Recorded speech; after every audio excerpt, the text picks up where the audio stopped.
ఇలాంటి వాడు రాకూడదు. ఇంటి ఆ సంపాదించి పెట్టేవాడు బాగున్నంత కాలం తను తింటాడు, తన బిడ్డలకి పెడతాడు, స్నేహితులకి పెడతాడు, చుట్టాలకి పెడతాడు.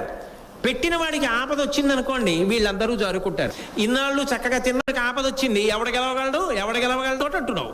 మీ అందరి జీవితాలు అట్లాంటివి.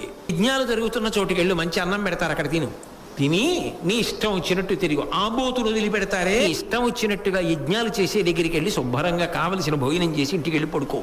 ఇప్పటికీ మూర్ఖత్వం కొంతమందిలో ఉండిపోతుంది. మీరు ఎవరినైనా పొగడచ్చు, వాళ్ళు ఎదురుగుండా ఒక్కరిని మాత్రం పొగడకూడదు. చాలామంది నేనే జీవితంలో స్వానుభవంలో చూశా, వాళ్ళకి ఒకరంటే ఇష్టం ఉండదు. అలా ఇష్టం లేని ఒక్కరిని మీరు పొగిడారనుకోండి వాళ్ళ ముఖంలో రంగులు మారిపోతాయి. వాళ్ళని పొగడనంతసేపు వాళ్ళు మంచిగా ఉంటారు.